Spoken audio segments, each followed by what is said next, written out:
the standard of driving in major cities, either London or across the UK, has deteriorated massively. I think we've seen a proliferation of private hire vehicles using apps across the UK. That means, which is bizarre when you consider today's news about the mobile phone use behind the wheel, many of them are dependent on looking at phones' GPS, meaning the standard of driving of them has plummeted. I've seen so many drivers when I drive to and from work at really odd times of night who sort of do U-turns across zebra crossings, who stop on zigzag lines. I see kamikaze cyclists who seem to have a death wish. Frankly, I'm amazed that we don't have cyclists and pedestrians dying daily. This guy that you photographed, you say you pointed the camera at him. Yeah. So he could see that you were taking a picture of him.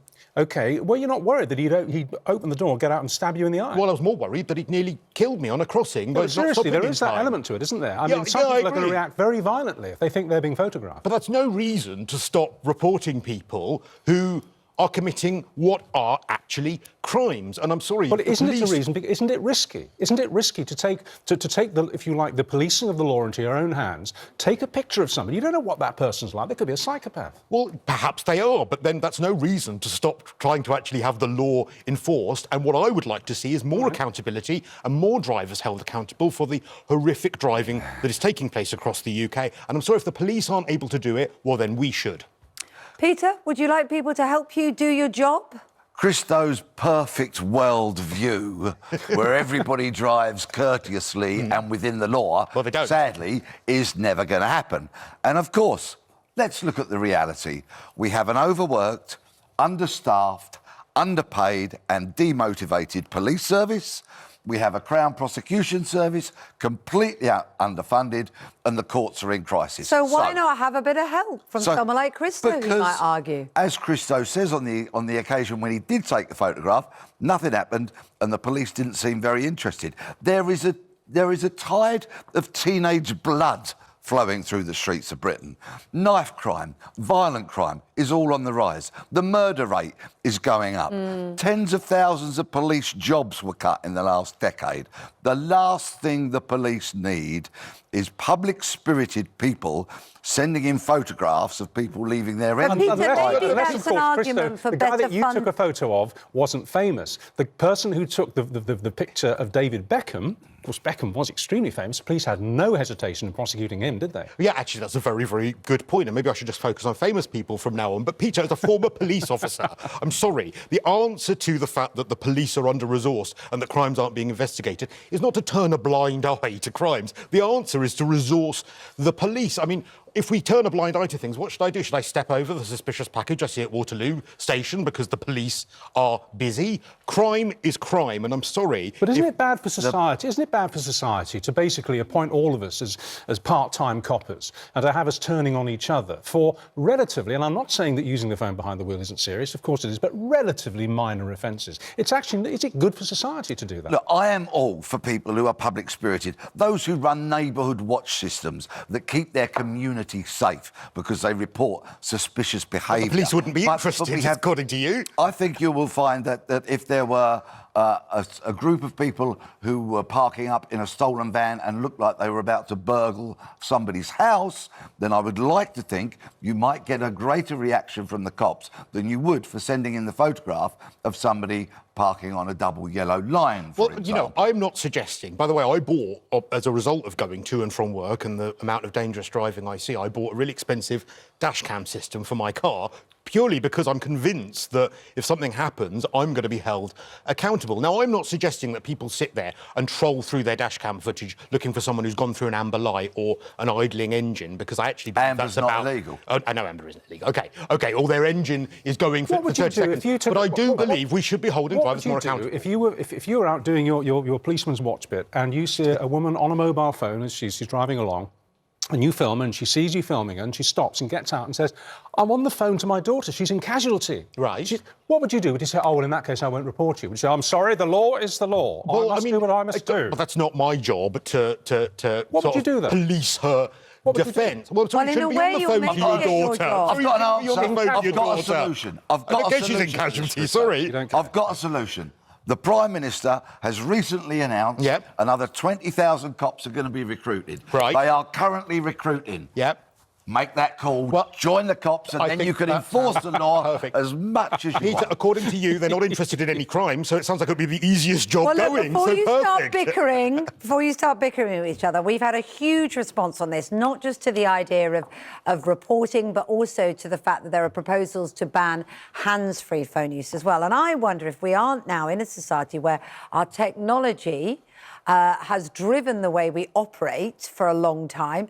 Bosses have expectations of their employees to be available on the phone. For instance, this one here, I've just lost it now. Kay, I'm a community carer and I use sat-nav in my car all the time because I have to go into areas that I don't know very well. I use hands-free, but my office call me all the time to update me with cases. I would literally never get my day done or help anyone if I had to stop every 5 minutes and pull over. Now, you could argue, well, that's still a sacrifice she's got to make because we need people to be safe. But I think we all have to take responsibility that there is an expectation people are accessible now, even when they're driving. But if this is made illegal, using a hands-free, then what will be next? Eating a sandwich when you're driving, having a drink when you're driving, smoking a cigarette when you're driving, talking you can't to do that with anybody else in the car. Talking to a fellow passenger. Will that? Because that may have an element of distraction. The latter, of course, to would it. be extreme. But you talk about smoking when driving. In the days when I used to smoke, and I stopped about 20 years ago, I nearly had 2 or 3 collisions because when I took the cigarette out of my mouth, the hot thing went between the fingers and it distracted me. And maybe eating a sandwich behind the wheel isn't a great idea. Actually. No, but it's not illegal at the moment. So will this be the thin end of the wedge in regards to making any kind of activity whilst driving illegal, stations other on the than having your radio, hands? people are saying, what about all of that? That could be distracting. And a lot of people are saying, well, hang on, one law for us and one law for the authorities. What about the police? They use radios when they're driving. Indeed. And not all police drivers are accompanied, so often they're talking on the radio. Although we have had something from a former policeman who says, actually, to be honest, the police force are trained, very specifically. Highly trained. Highly trained to accept calls while they're motoring at speed and the public isn't.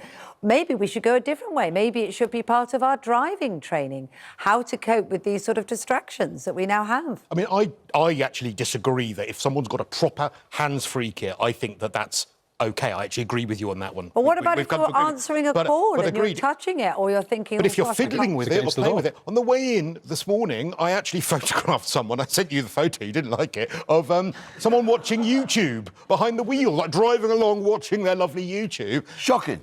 Hang on, how did you take the picture? Were you a passenger? I was a passenger, don't worry, Richard. I was a passenger, it's all right. And photographing. But yeah, and again, that's just a normal sight. What do we think the difference is? Just on this point, a lot of people have asked this question, and it occurs to me too. What is the difference between, say, I'm driving Kate, we're going to a job together, and we're chatting away, and I'm driving, and we're talking. I'm gabba, gabba, gabba. And I'm gabba, gabba, gabba, because we can all imagine that. All of that. What's the difference between that and me talking to Kate on the phone hands-free? What's the difference? Well, I don't think there is much difference between that, but I do believe... You said that. What do you think? Yeah, no, I think a hands-free telephone has become seared into the public consciousness and is such a part of everyday life now that if we make all those delivery drivers, the people who are carers and who are on the go all the time, if we make those people stop, pull over, and then make that phone call, it's essentially going to slow down the economy. I mean, you talk about the carers argument. It's a very good point, but hang on.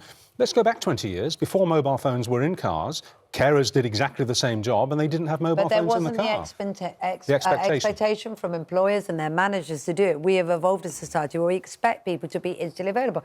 Cristo, you obviously believe that people should take images and report it to the police. What do you think of this system that's happening in New York, where the person who does the reporting gets a cut of the fine? Well, again, on idling, I think that we're going down a dangerous route of just revenue raising. That's when people just sit there with their engine running. Yeah. But yes, the thought of actually being able to take the horrific drivers I see on a daily basis, upload their images to a site to make it easier and get a bit of the fine, bring it on. I would absolutely love that. And the last I could make a fortune. Is, how do you enforce this proposed law? How do you know that somebody's talking on their hands-free? I was saying earlier, I suppose it could only be enforced retrospectively if there was an accident and you check somebody's phone records and then you saw that they had been having a hands-free conversation. I suppose you could enforce it after an accident. T would be very useful in that situation if someone had taken a photo before the accident and therefore they'd have all the evidence they needed. All right. How do you enforce it?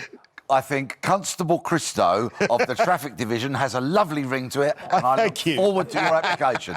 Can't wait to get in the Seriously, uniform. but your last point doesn't work because you can't take a picture of somebody simply talking. If they're hands-free, you don't know that they're talking on a hands-free. They could be singing a song. No, and I think that's a good point, that if someone's got the stuff in the middle of the car, which is where you're legally allowed to have your mobile, it is going to be very difficult to enforce. But the point about raising driving standards and accountability, I will really stick to.